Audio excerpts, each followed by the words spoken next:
Now I can hear the music, David. Yeah. Good.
And here we are.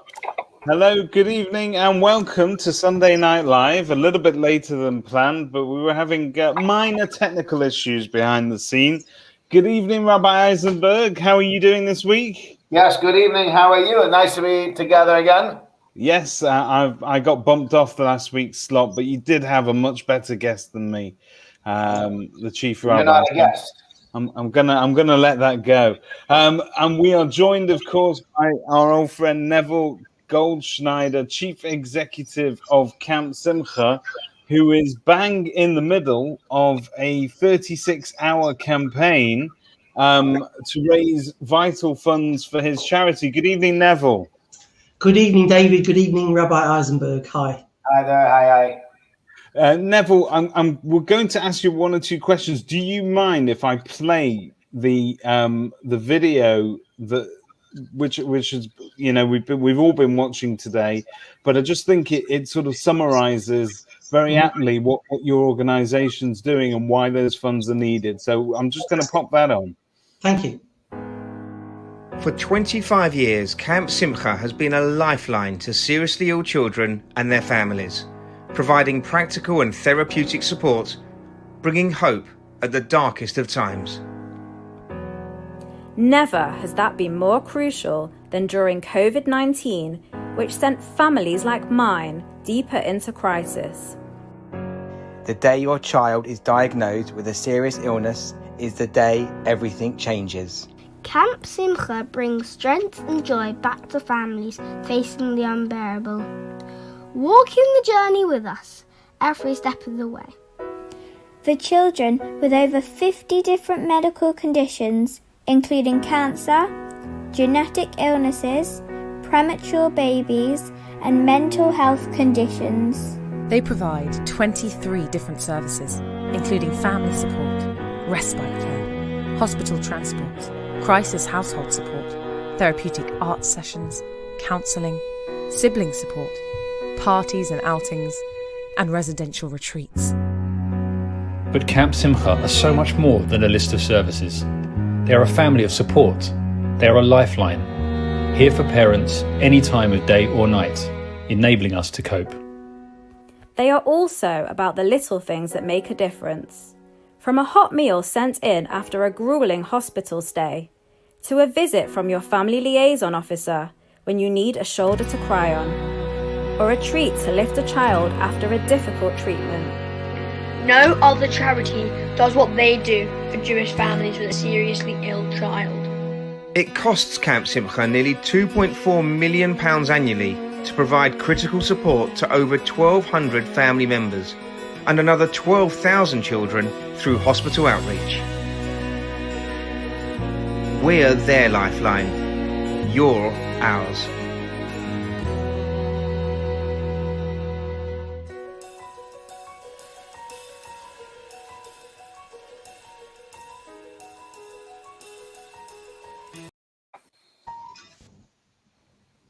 There you have it.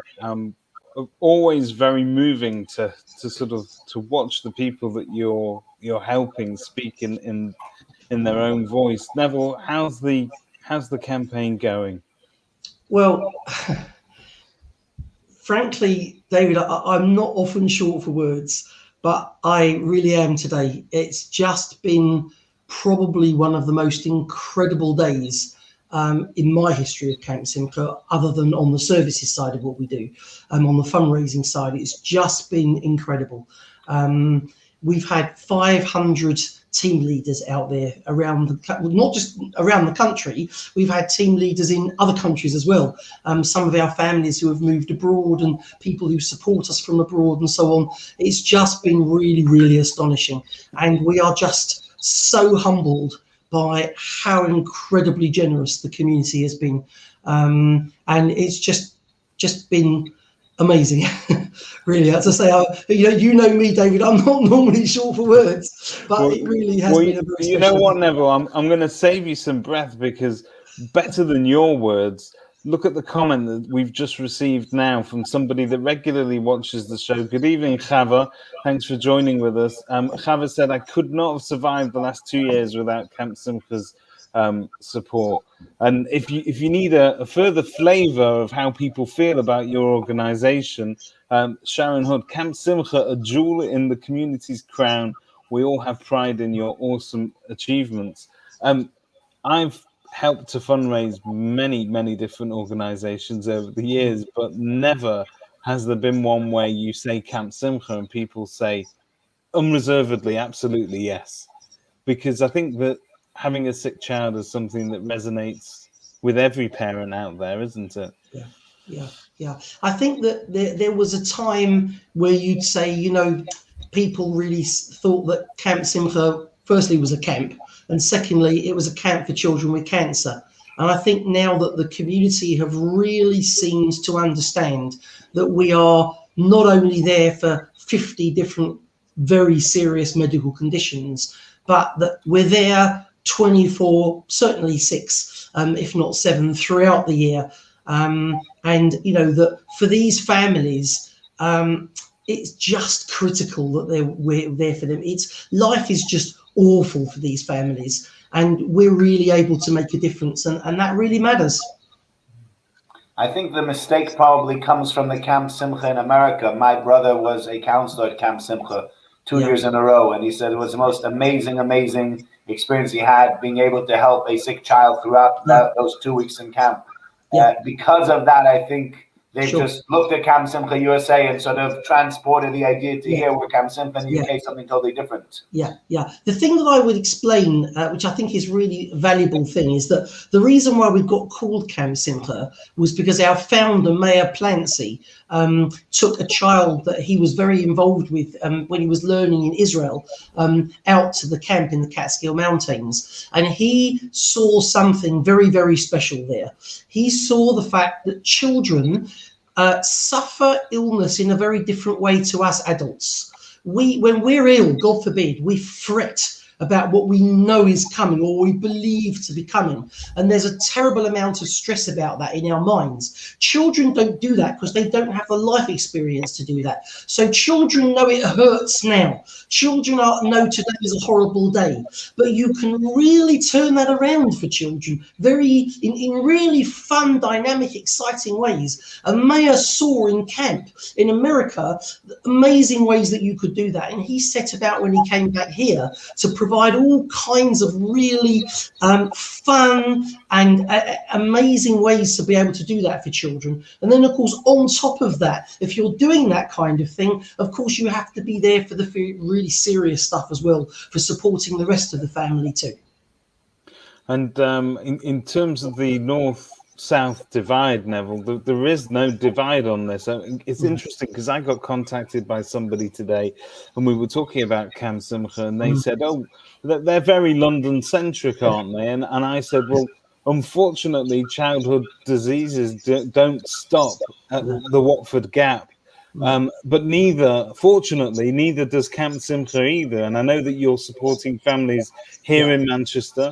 Yeah. You're supporting families in Leeds and Liverpool, all over the Northwest. So it truly is a national organisation, isn't it? Yeah, absolutely. We will help all Jewish families wherever they are in the UK. And I think that we're very proud of the fact that we work very, very hard to develop our service in Manchester. We're not a centre-based organisation. There are no Camp Simcha centres. We come out to the family. And families often say, gosh, when we came to a central event, we didn't realise there were all those other families because we come to the family. So in a sense, it doesn't matter to Camp Simcha where you are and where you live. We bring Camp Simcha to you. And as I say, so we don't have an office or anything in Manchester, but we do have a little team of a couple of family liaison officers and a development worker who does lots of the raising awareness and dealing with schools and that kind of thing, and hospitals and so on. And you know, as a result of that, we're helping around 200, or supporting rather, around 200 family members every year in Manchester. And you know, you've got to remember that that's every single one of those families has a child with a very serious medical illness. You know, I mean, thank God, many of these conditions are very rare. So those kind of numbers are big. They're very, very significant. And, you know, we work very, very hard to make sure that we raise our awareness so that people know that we're here and know to come for our support. Can we give a shout out to the people that do work for you in Manchester? We might as well. They shouldn't be faceless, nameless people.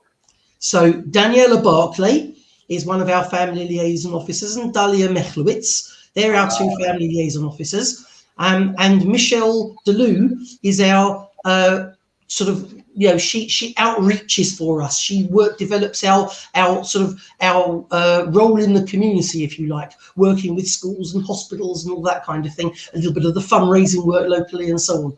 But also, the other thing I'd like to say at this point is I'd like to really pay homage to the committee of which David's involved, led by Candice Dueck and Daniel Hamburger and all the people on the committee who have worked tirelessly to be able to really project Camp Simcha out into the community. And of course, that obviously brings the money. The money is absolutely vital, but even more important than that, if one family who needs us as a result of all of this can find their way to us to get the help they need, then that's extremely powerful. It really is. And that's excellent. And Daniel is watching, as many of us are tonight. And obviously this effort's ongoing. It's going to last through to tomorrow. Now, I understand that we can't give up because, yes, you have hit the target that you initially set for yourselves, but it just scrapes the surface in terms of what's needed for an organization like yourselves in order to keep the wheels turning. And unfortunately, it's something that's not going away, and there are sincere challenges for any charity trying to raise funds during COVID, because your usual fundraising activities and awareness campaigns are severely restricted, aren't they? I mean, we set up this campaign at the time that we cancelled our Manchester dinner that was due to be in November. The last time we did that 2 years previously, we raised $250,000, 250,000. And at the same time, we had to cancel our London dinner, which would have been our 25th anniversary London dinner, which would have raised circa £2 million, and a ladies' lunch that would have raised around about 100,000.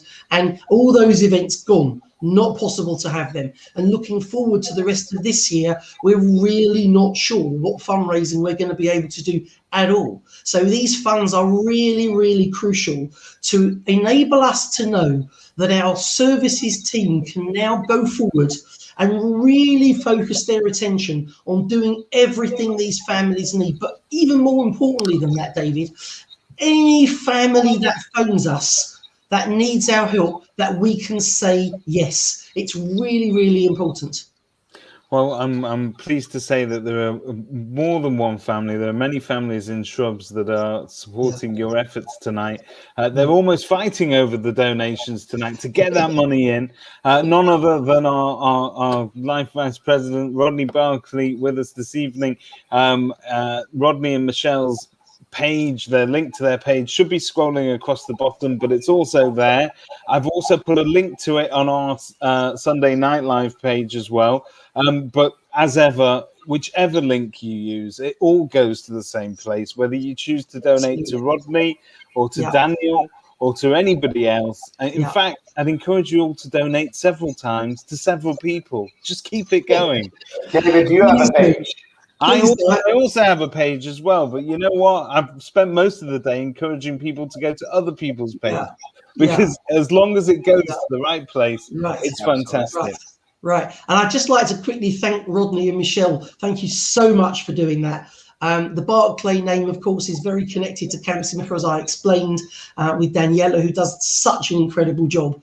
And we really are extremely grateful to all of them for the role that they've played in this. Thank you. Neville, we're extremely grateful for you taking a few moments out of your time. I know that you're bang in the middle of the campaign. I know that you'll be on the phones and you'll be talking to people. You've hit, thank God, you've hit 2.8 million in such a short amount of time. The campaign is still on, though, till tomorrow. Is that correct? It finishes tomorrow night at 10 p.m. So really, please feel free. Well, we're not matching anymore now that we've run out of the pot, which was incredible. But really, please, every pound, every penny is so greatly appreciated. Thank you very much. Well, Neville, thank you for joining us, and we wish you much hatzlacha with your work and your campaign. And maybe when all of the campaigning is over, you'll come back and talk to us at greater length about the work that you do, because I think it's of absolute vital importance. Thank you. I'd be delighted to talk about some of the specific things that we do, because some of it is just, it's a stop. People are astonished when they hear about it. There isn't really the time now, of course, but happy to do that later on. Thank you. Thank you, Neville. Thank you. Thank you, Rabbi. So that was Neville Goldschneider from Camp Simcha, and tonight we could only have Neville for a short time, but we've got no shortage of guests tonight, Rabbi. We're joined by Martin Goldman and Gemma Rice from the Crown Prosecution Service. I'm going to bring them in. They've been very patiently waiting backstage. One second. Here's Martin, and here is Gemma. Gemma, you're on mute. You need to unmute yourself. Let's see if we can do that. There we go. Hello, good evening. Hi, good evening, everyone. Hi. Thank you for joining us. Now, ordinarily, if I said I was going to be joined in the evening by the Crown Prosecution Service, I think most people would get worried. But tonight is part of your drive to sort of raise awareness for the work that the Crown Prosecution Service does, and awareness of your work in our community as well. This week is Hate Crime Awareness Week, so it's very apt to be talking to you. Martin, maybe you could sort of kick it off by giving us an overview of what the Crown Prosecution Service does on a day-to-day basis. Well, I certainly thank you, David. That was a really good slot to follow. It's humbling to see such good work being done, and the charitable donation of people's time as much as money for those good causes. Absolutely humbling. Well, maybe I should just for a couple of minutes introduce myself and Gemma. Martin Goldman, I'm the Chief Crown Prosecutor, which puts me in charge of all prosecutions across the Northwest, the three main counties of Greater Manchester, Lancashire and Cumbria, which means that I have quite a wide range of staff who are responsible for conducting our about 45 to 50,000 prosecutions per year. The CPS is an independent prosecuting authority. We're independent of government and politicians and the police and anyone else, so that we make objective decisions on whether anyone should be prosecuted for criminal offences. Quite a serious topic for a Sunday night, but nonetheless an important one, because what we are here to do is to try to highlight the fact that if people don't report hate crime, anti-Semitic crime in the case of the Jewish community, but it also applies to all other types of communities as well, then we can't achieve justice, and we can't discourage people from committing anti-Semitism or other types of hate crime. The CPS are trying with the police and the Jewish community to work together so that we can try and have an impact and provide confidence to the community to report hate crime, so that they get confidence that if they do report a hate crime, then something will happen and they will be considered in that approach. It won't just go into a black hole and they won't lose confidence in the criminal justice agencies' handling of those crimes. And we are successful at prosecuting hate crime and anti-Semitic crime. We convict approximately 90% of them, and about 3/4 of those we convict have their sentence increased by about 25% because it's motivated by hate, whether it's anti-Semitism or any other type of hate. So my plea today, and I'm obviously free to answer any questions. I don't want to talk too much myself, because it's more important that I answer questions that are on people's minds if anyone wants to ask me anything. My plea is that if there's no report, there's no prosecution and there's no justice, and we are working with the CST and other community organisations to try to really improve our response to a report of anti-Semitic and other types of hate crime.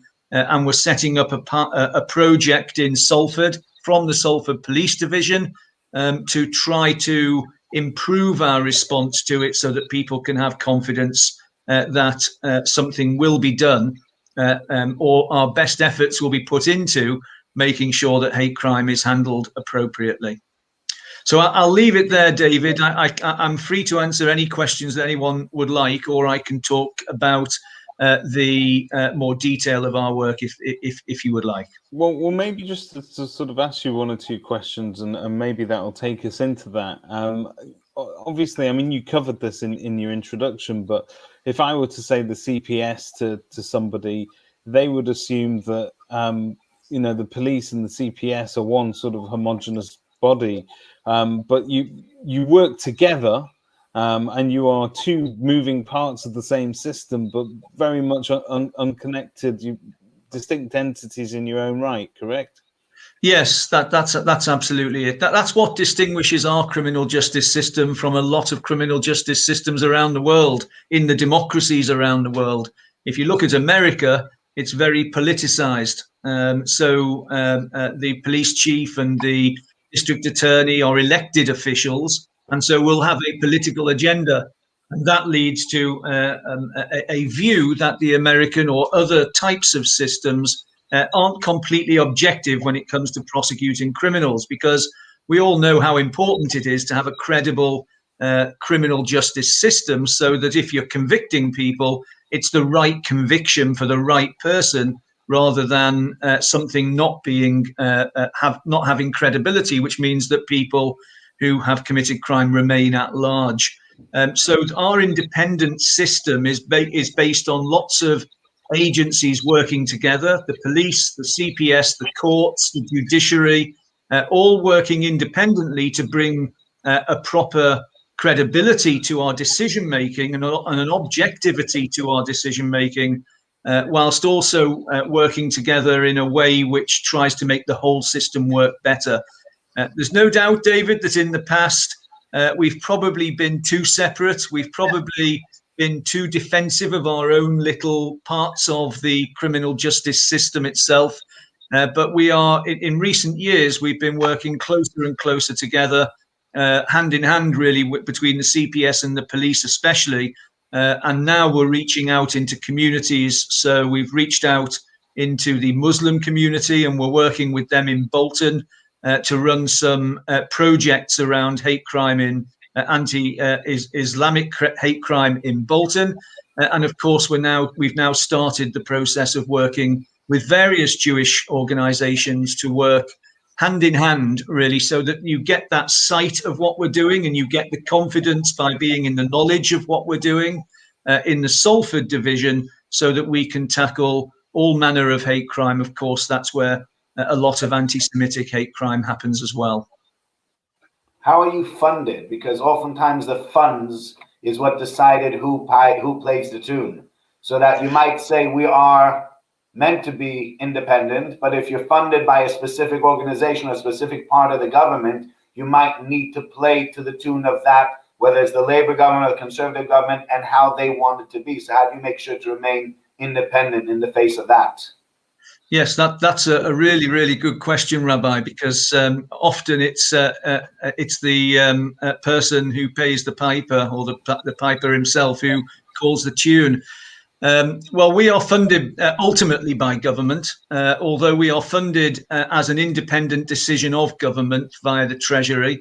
But the most important thing is that even we are a public body, so we clearly are funded ultimately through taxes.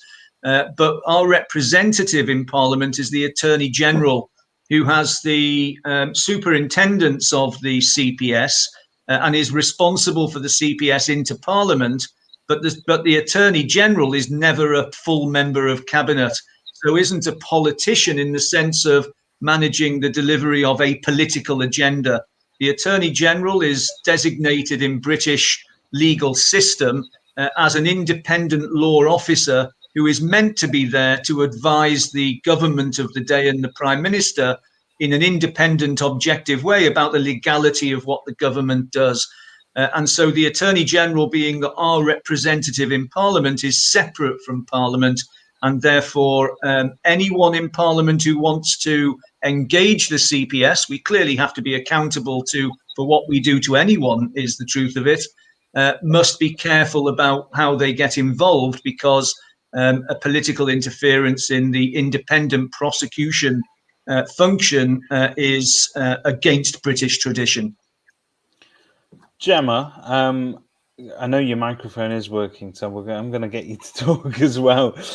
Gemma, your role, as I understand it, principally is to sort of outreach and communicate with different communities, which I think is something. It's relatively new, isn't it?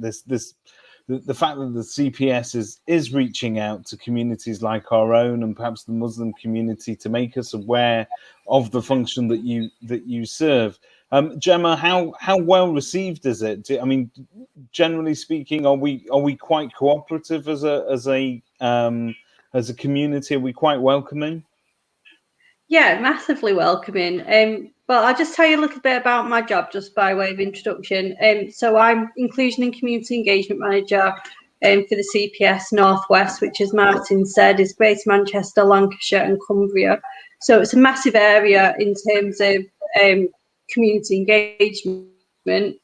So we're quite targeted in some ways, and in other ways that we do that in quite a broad, sweeping way.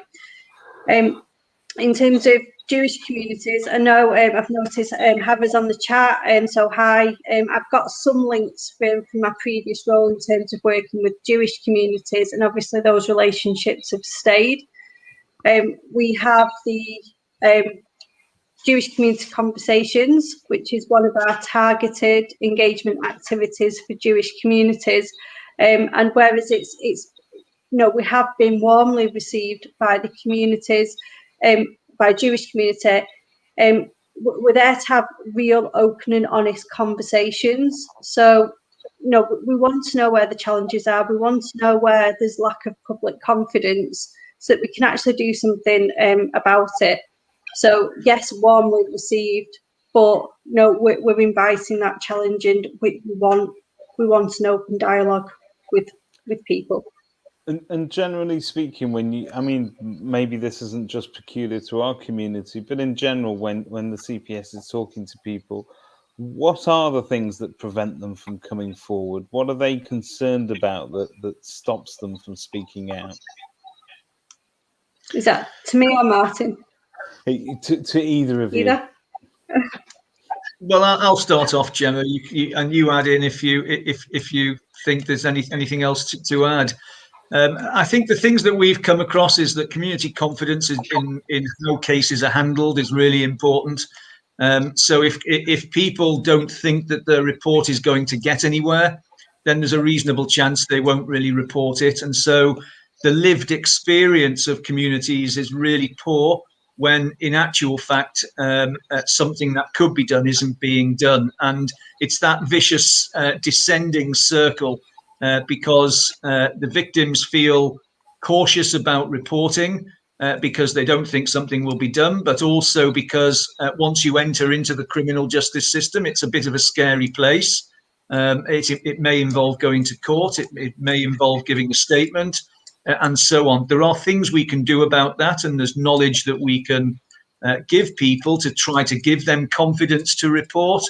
But I think one of the things that we've come across a lot is that if people don't think there's going to be positive action taken, and they're not kept in the loop as we go along to know what's happening with their cases, then they lose interest or confidence, and that pervades around the whole community, so that no one really tries to engage the criminal justice system at all. And of course, ultimately, all that does is it gives confidence to the criminals to continue behaving the way that they do, because there's no deterrence anymore to the activity that they want to engage in. Gemma, would that cover it off? Is there anything else you might want to add? I guess the only thing that I would add is around us raising awareness of that criminal justice process as well. So, yeah, you've got the fear of reporting, but so that lack of understanding that if they did report, what exactly would that involve? And again, we try and, through the community engagement work, and we try and raise awareness there, as well as building that public confidence. But a big part of that is raising our profile with communities as well, and giving them opportunities to ask us those questions and to engage with us directly. Because there is part of that, David, is we can learn as we go along, because in Bolton, where we started a few months ago, we've seen something like a 30% plus improvement in reports and prosecutions because we're involving the community and feeding back to a community panel the way in which we're handling the reports that are taking place. And so we can feel that things are starting to get a bit better, even though it's very early days. Okay. I would say that I think we had this conversation, Gemma, you and I had this conversation. I know we met on LinkedIn, and then I did join one of the roundtable discussions that we had. I've not been able to join any of the other ones. But we as a synagogue have been a hate crime reporting center now for over 2 years. I remember one day I came into our synagogue and there were 3 police officers waiting to speak to me. And I was a bit of, as you said, David, when you say that you have a conversation with the CPS, it doesn't sound good. Came to the office and Wendy said, there's 3 officers here to speak to you. And I was like, oh goodness, I didn't do anything. I didn't even speak. I mean, come on. But we sat down and I met a Sergeant Hussein, who I'm not sure is still with the Prestwich Police or not. I might have moved around and moved up. but we had a lot of very good conversations, and we became a hate crime reporting center. So myself and Wendy were trained up for this, and we have in the office, if you come into the office, there's actually a sign up from the police as being a hate crime reporting center. I must say, in those 2 years that we've been a hate crime reporting center, the amount of reports that we have had amounts to exactly 0, which is, it goes to show you not, as Simon says, please report any anti-Semitic hate crime to the police or CST who are available for support and advice. It can even be, it doesn't have to be reported even to the police or to the CST. It could even be reported to us as a shul, and we can pass on that report to the CST, and we let people know in the shul that this exists. And yet somehow people are not coming forward to do this. So in your opinion, what is it that sort of, I guarantee you, I mean, I've suffered plenty of times as cars have driven past me and said things through the window. So I know for certain that it's nothing to do with the fact that these hate crimes don't exist. But what is it that you think that stops people reporting these hate crimes? Martin, do you want me to take this one? Go on, yeah. I think it's that exact question actually that we're looking to answer as part of the Bolton hate crime pilot, which as Martin said is coming into Salford. It should be operating in Salford within the next few weeks. But it's that exact question. So we know hate crime's going up in the community, and we know that sort of the reports are going up a little bit. But what we found is that people are not supporting the prosecution. So therefore nothing happens with those reports of hate crime. For the ones that do come through to us, we do a good job. As Martin said, our prosecution rates are really, really high. But we need to build public confidence in that middle ground. So what is happening in Bolton that will hopefully take place in Salford as well, but again, that depends on what communities tell us that they want to happen as part of the Salford pilot, is we're introducing, and again, this should be happening, the first panel should be happening in the next couple of weeks. We're introducing a panel which for the first time gives community members who sit on our panel access to a hate crimes journey from point of reporting all the way through to point of prosecution, if that's applicable, but everything in between. And again, it's to raise confidence in the criminal justice system, so the CPS and the police, that it's taken seriously, that communities can see if timely investigations were done from a policing perspective and from our perspective, that that we've handled that case well within the prosecution process. I've noticed in the chat that there's a couple of comments there around restorative justice. When we first started the Bolton pilot, it was very much around increasing referrals into the CPS. And when we've started that pilot and we've started talking to communities, we've sort of changed our thinking on that, and it's more around a positive outcome for the victim. So whether or not that is a prosecution in court, or whether or not that's a satisfactory outcome for the victim, and that could be restorative justice. I'm a big fan of restorative justice. I was a restorative justice practitioner and a community mediator, so I think there's a lot of value in that, but it's really around what the victim wants. Because I think that's one of the sort of if you were to ask anybody how we cure things like anti-Semitism or hate crime, and the very basis of it is a lot of ignorance, and they talk about education as being the cure for those illnesses, if you like, and so sometimes that type of justice is a lot more educational for the people that are subject to that. Yeah. Yes, and I suppose I think Chava's question is an important one as well. But the point about restorative justice is that the person that you are giving it to has to admit the offence, has to admit the wrong, the behaviour. They don't get prosecuted for it, but they have to admit what they've done, and what they've done is wrong. And that's half the starting point when it comes to changing behaviours and improving people's lived experiences. And that's really what it's all about. It sort of goes into that Chava Erlanger point about, what's the point? I guess it's a balance. And for me, it's about changing people's life experiences when they are out and about and living their life in a way that they should be free to live it. If you on a Saturday are going out, going to shul, having a walk, and you're dressed in a way which makes you obviously Jewish, then how is that experience on a Shabbos if you're being abused by people passing by in a car, or if you're having things thrown at you? And if nothing is reported, obviously after Shabbos, but if nothing is reported, then the next week it'll be the same thing again. And the week after that, it'll be the fellow with his mates. And it's about trying to cut into the behavior and trying to change the dynamic of the way people respect different cultures, different looks, different approaches, and so on. And if we don't report it, then it gets hidden. And if it gets hidden, then people suffer in silence. And that must be an awful way to live. I just can't imagine. I've been the subject of anti-Semitism many times over my lifetime. And it's an awful experience. It's a really, really awful experience. And it changes your behavior in a way that you can't be happy about. So reporting is the most important thing, even if it doesn't go into the criminal justice system.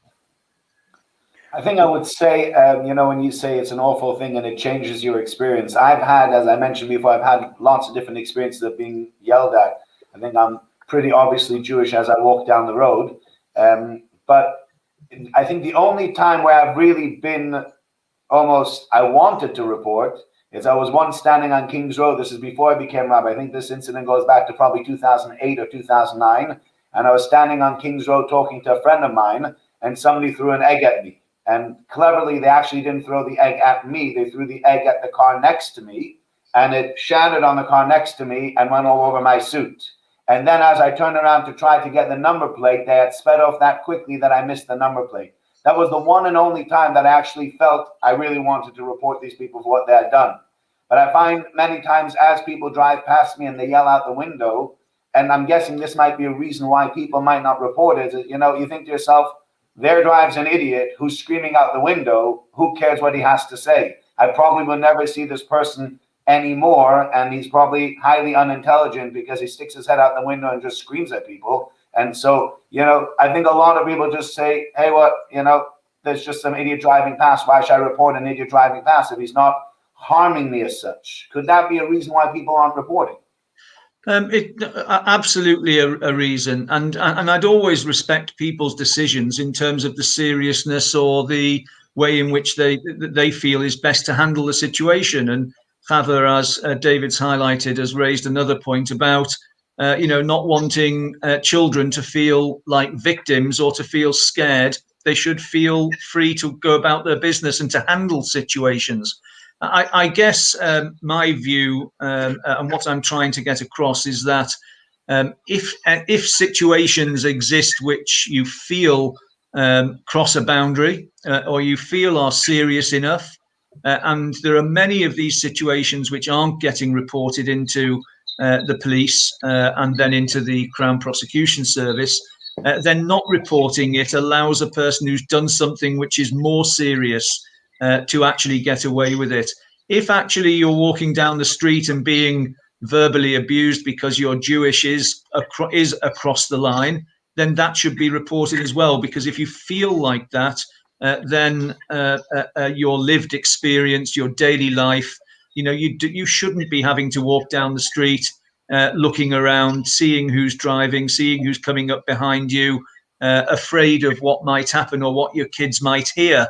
Now, it is a big decision to report something to the police, but often the people that we prosecute are not people who are after retribution or after following it up or after or are organized criminals. These are people who are anti-Semitic, who are going about their own daily business. And unless we either make an example of them or bring them to book to provide some deterrence, then we're simply going to be allowing this thing to happen all the time in a way which, can't be good for the community or for people who want to express themselves freely and openly. So it is a judgment call, Rabbi, and you're absolutely right. Sometimes you'll say yes, sometimes you'll say no. But my encouragement is that when things cross a line for you personally, and it shouldn't be tolerated, then reporting is the primary way you can get the authorities to do what they should be doing. I think it's important as an educational tool as well for kids to make sure that they understand that these things can be reported, and that in this very sort of cynical age that we live in, much is said about the police and their tactics and how the criminal justice system works or doesn't work. But in truth, we need kids to understand that if they do report something, it is going to get actioned. Otherwise, they lose that overall faith in the system. I remember as a sort of a kid coming back from Jewish grammar, we used to walk home, and those days that we were allowed out earlier would coincide with when the other kids from the non-Jewish comprehensives would come out of their school. And very often that we were subject to various bits of abuse. And I don't think it was, when I say it wasn't serious, it was almost like a rite of passage. One day I got home and I was tremendously upset by this. And I think my parents addressed it with the school, and the school sort of said, well, look, this is something that can happen, and people have to toughen up and sort of live with it. But had I been dragged into a police station that afternoon and been told, right, tell the officer what you just heard this afternoon, and somebody really take time to sort of take note of that, then maybe my view of how the police operate and how the CPS operate would have been different. Exactly. I would agree with that. And also, I guess there's a view that says, on the one hand, we don't want our children to feel like victims, but on the other hand, we don't want our children to think this behavior is normal. Yeah.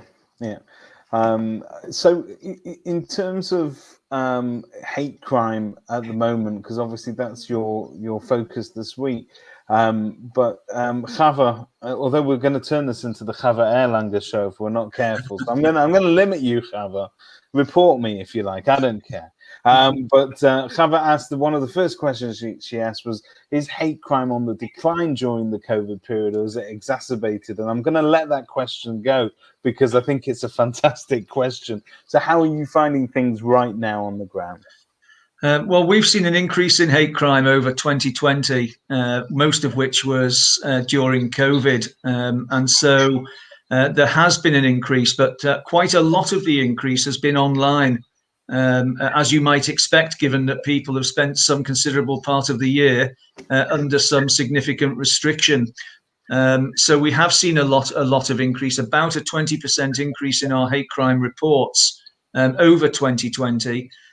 Although I have to say that that bucks the trend, because our hate crime prosecutions have been going down year on year for the previous 5 years, and probably would have done in 2020 had it not been for COVID and the way in which online abuse and hatred has been so accessible to people, and they've obviously got little else to do with themselves.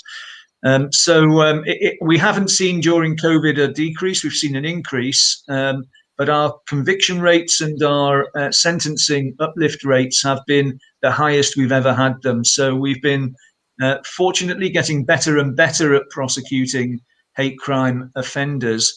I notice about a comment about fear of reprisals. The vast majority of hate crime offenders are not offenders who take part in any sort of reprisal. They're not criminals in maybe your traditional sense of the word criminal, in the sense that they're recidivists. They are always committing offences. If you report them, then they would know where you live, they know where your kids live, they know where your family are. They're not those sorts of people. They are people who are members of other communities who are just anti-Semitic, who just don't like Jews, who just don't like black people or Muslims or people who are gay or disabled people. They are, in quotes, ordinary people. The vast majority of we prosecute, who you never see in the criminal justice system again, but who are outed for what they do, and who never would never think of contacting the victim or the people they've perpetrated against. So that is much less of a worry for us in the criminal justice system, because it's not what we see happening at all. We've got a comment here from Russell Cooper. Good evening, Russell. He says he once reported details of anti-Semitic verbal abuse and was very encouraged that 2 police officers were at his home taking statements within 30 minutes. Although that's a great endorsement of the police. A sort of follow-up question to that: how much of the CPS taking action is down to the police? So, do the police have the power to say, look, I just don't think this needs following up on, or does everything get reported to the CPS, and is it up to the CPS to decide what goes on? That's a really good question, David. It's about how things play through the criminal justice system. So the CPS are 100% of our casework comes from the police. The police are independent of the CPS. It's up to them to decide if they want to refer a case into the CPS or not. Only the CPS can decide whether the police can charge someone with a hate crime. It has to be reported to the CPS by the police. They can't make a decision themselves, and the CPS will decide. But we are dependent on the police to investigate the case and refer the case to us, so that we can look at it as the lawyers, as the legal specialists, and can then decide whether to prosecute or not. And we decide to prosecute in the vast majority of cases. Well over 80% of cases we decide to prosecute. Sometimes after we do a bit of work with the police to get the case in a better state. The other part of your question, David, was around the reporting to the police and what if the police do nothing with it. Well, there is a worry, and I think it's perfectly justified, that cases, once they're reported to the police, get lost a bit and don't get anywhere. We don't see them. We're only seeing a small percentage of the cases that are coming through. And the whole point of this pilot in Salford is that every report of hate crime gets looked at jointly by the police and the CPS. So we work together to decide whether the case has legs or not, and we need some more work doing to get them to a prosecution, to get them home, or whether the case has no legs at all, in which case there's nothing we can do. But in either case, we in Bolton, we've set up a community panel. In Salford, we'll also set up a community panel which will include the CST and other members of different communities, which will look at those decisions and will act as a sort of feedback mechanism to say whether they are confident that we are jointly getting those decisions right or not. Which is why I think that I would encourage, once we start, more reporting, because I would hope that we will have a better response into the community for the offences that the community say are being committed against them. What would you say? And Justin, pardon, sorry, go on, Gemma. Go on. I was going to say, just to add to what Martin was saying, and the proofs in the pudding, really, in Bolton, is that the number of hate crimes being referred to us exceeds any other division in Greater Manchester.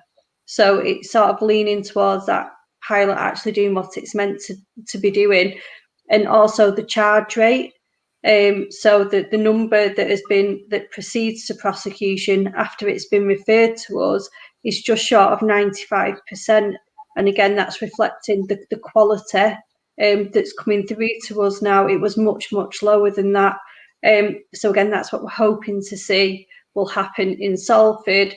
Rabbi Eisenberg, you mentioned Inspector Hussein. earlier on when we first started chatting.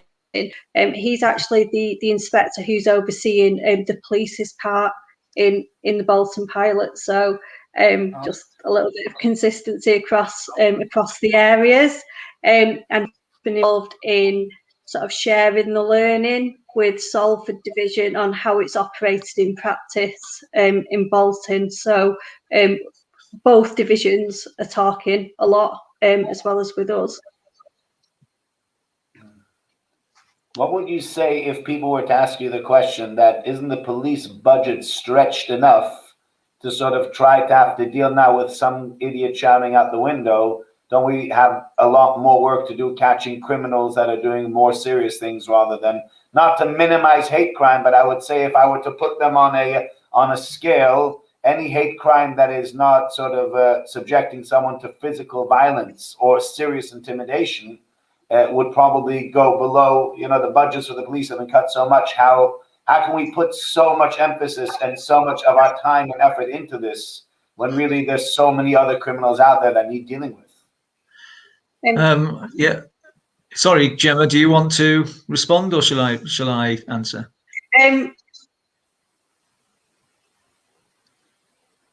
You've gone quiet, Gemma. Can you hear me now? Yeah, we can. Yeah. With hate crime, it whereas it obviously does have one victim, but the ripple effect, it goes across the entire community.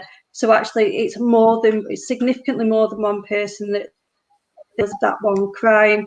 I'll let Martin add on around sort of how seriously the police deal with it, but from my perspective, it's that big domino effect that it has. Yeah, I think that's the thrust of.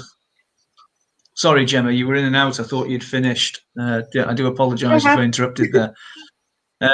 No, I think that's the basics of what I would have said as well, is that hate crime means that whole communities, the way that they can have their lived experience and express themselves and be open in a democracy to be able to live life as a Jew, is affected, and it does have that ripple effect, which makes hate crime a lot more serious than other types of crime. The police are well funded to handle the serious crime that exists out there, as are the CPS. There's simply no doubt about that. There is something about where it's pitched generally anyway. So a person shouting out of a window, it might be more serious in some ways than other ways, but nonetheless, there will be a level of response which the police will say, well, maybe restorative justice, maybe having a quick word with someone would be enough to deter behaviour, as opposed to actually referring into the criminal justice system.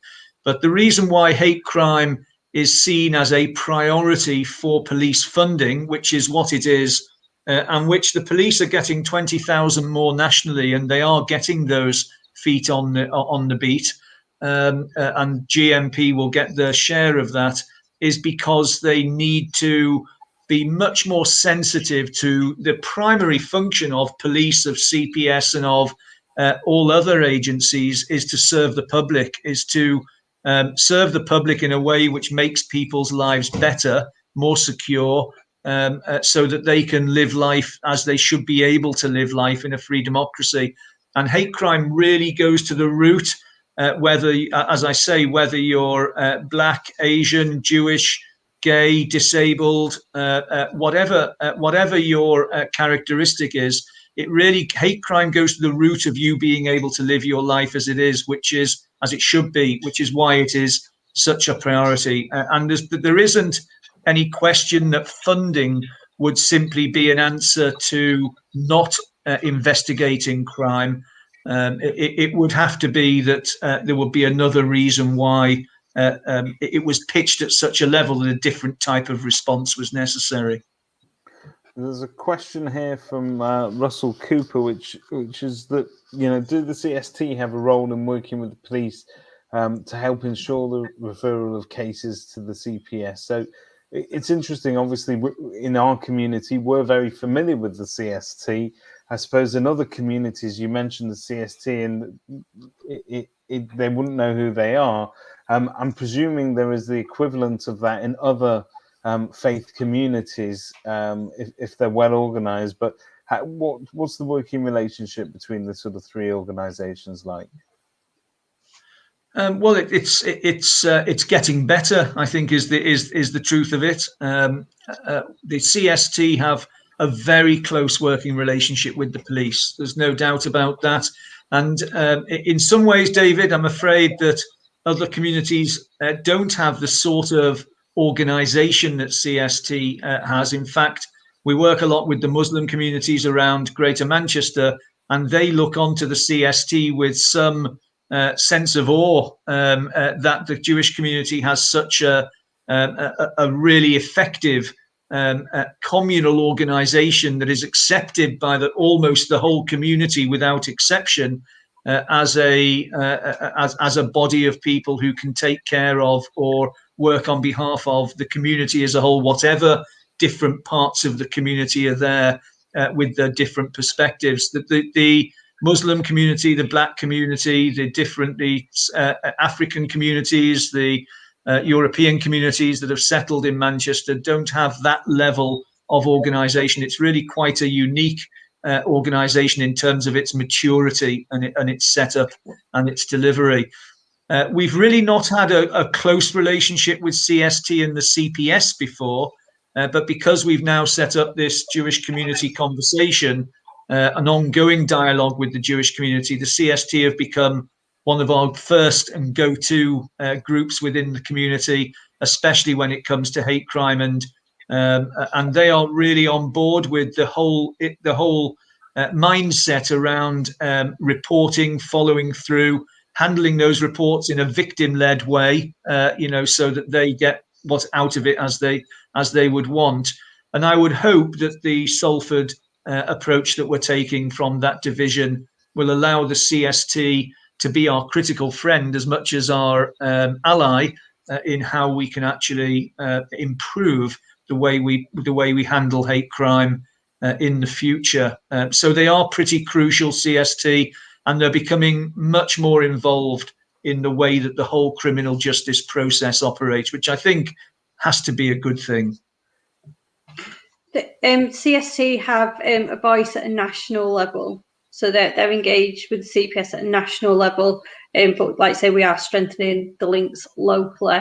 In other communities, Muslim communities have Tell Mama, which has only really been around probably 7 or 8 years, really, where it's been fully functional, and they're just, like Martin said, building up within communities.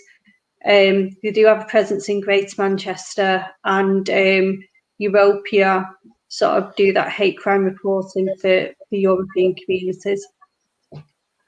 So there are other equivalents, but unfortunately, I think we've probably the CST grew out of necessity more than anything else, and we've had to get organised, and we've had to, and I admire very much the CST's close working relationship with the police, because let's face it, it's easy for these sorts of organizations. They're all started by volunteers, and it's easy for them to turn into almost vigilante organizations if you're not careful, if they don't sort of abide by the law and respect the structure in terms of reporting things. So I'm assuming that that's a great level of work, and we know this because we spoke. The CST joined us on a show a few weeks ago, where we talked about their working relationship with the police. But it's something.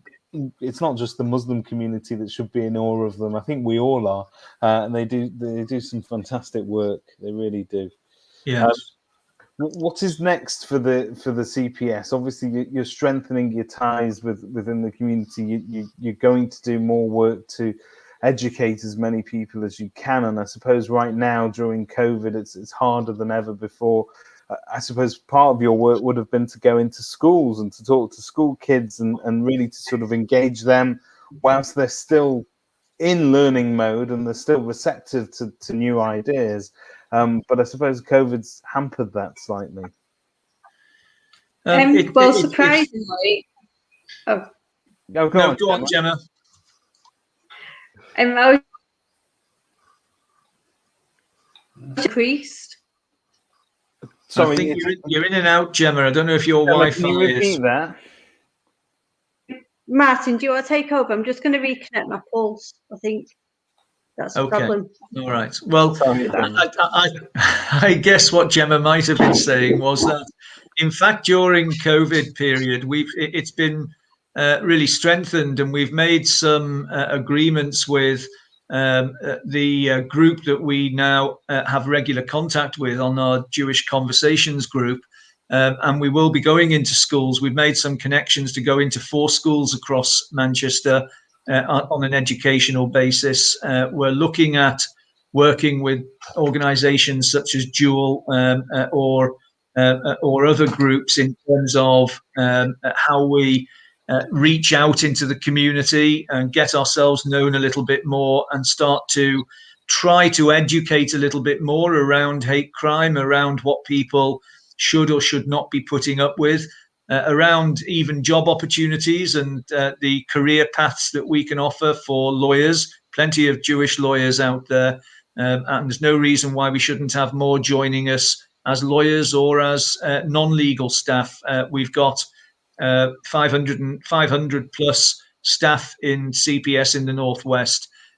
So it's all about creating those connections. And during COVID and the magic of Teams or Zoom or Facebook or other platforms, we've actually managed to achieve a lot more visibility than we might have done in face-to-face contact with people, because you can do these sorts of things in a way which is much harder with pure face-to-face, because people are freer to join as they please from the comfort of their own homes. So fortunately, we started our Jewish Conversation during lockdown.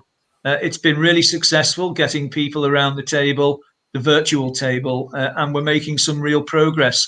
I do look forward, however, to when we are able to actually physically go into schools and physically meet the people we've been talking with remotely. Yeah, I think that's important. Gemma, you're back with us. I think hopefully we can probably hear you. I'm sorry if I'm repeating anything. I have got some Zoom sessions next week with some organisations within the Jewish community. I'm working with a couple of rabbis to develop what that CPS offer might be to schools. And we've identified 4, potentially 5 schools to pilot that content with, and then we'll look at sort of rolling out further. So depending on how the schools are working, whether or not they're using school teams or another platform, a lot of our content has been adapted to being able to be delivered online. So, for example, in terms of work experience with us, we've been able to offer a really full placement.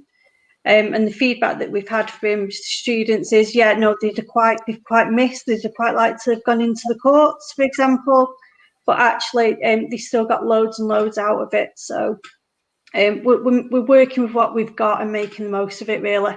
Fantastic. It's great to hear. Great to hear. Well, thank you very much for we've kept everybody for well over an hour now, and they're still watching, so it means they're very interested in the work that you're doing. And thank you very much, because it's extremely enlightening. I mean, obviously, we are familiar with the CPS in passing. It's something that you read in a newspaper. It's something that you see in a headline sometimes. But it's fascinating to sort of understand more about your work and how you're taking a greater sort of steps and effort to really reach out to different communities, and we're grateful for the work that you're doing. If any of the work that you're doing increases the likelihood or the chances of hate crimes being taken seriously across the board, I think that helps to stop things like anti-Semitism. And I know it's just a small fraction of the work that you do, but it's very much appreciated, and it's echoed by some of the comments that you're seeing now as well. Lovely. Well, thank you for the invite. It's really good to be here. I've really enjoyed it, and hopefully we can come back in a while to and feedback on how the Salford approach is actually operating. I think we'd like to, we'd love to hear that, because it'd be interesting to see how well you integrate sort of across the community and that cross-communal effort goes. So, but thank you very much, guys. Rabbi, is there anything that you'd like to add? No, I think Russell asked a halachic question. Russell will have to deal with that one when you come to shul next. I think the main thing is, for us, I guess, as a community, having had first, here you go, remind you again before you go, please donate to Daniel's campaign. So Daniel Hamburger has a campaign, and Ronnie Barkley has a campaign, and Simon Kay has a campaign, and Andrew Adelman. Those are 4 people within the shul that have campaigns. So if you like any of them more than you like the other ones, main thing is the money makes its way to Camp Simcha. Please do donate. And I think for us, I guess, as a community, it's very heartwarming to see first the police and now the Crown Prosecution Service coming forward and saying the Jewish community has been targeted so many times over so many years. And as David said, that might have been the necessity why we created the CST. And the government is saying basically enough's enough. Hate crime is not acceptable. And for all the different people that you mentioned, whether it is blacks or whether it is Asians or whether it's Jews or whether it's gays or whether it's disabled people, whoever it might be, it's not okay. We as a country will not stand for it. And we as the police and we as a Crown Prosecution Service want to tell you that this is a serious crime. And even if you don't see it as a serious crime, it still is a serious crime. And we will do our utmost to make sure that this space, wherever you are and wherever you live, will be safe, will be secure, and you can feel that you can walk down the street without being in any way targeted for your color, for your race, for your religion, or for your orientation. And I guess for us as a community, that's a wonderful thing to know that you have our back and you're out there to help us. So thank you so much for what you do. Thank you. It's appreciated. Thank you, everybody. Have a great week, everyone, and good luck to Camp Simcha with the rest of their fundraising. And we'll see you 8 o'clock next week on Sunday. Excellent. Take care. Take care. Bye. Thank you. you. Bye-bye.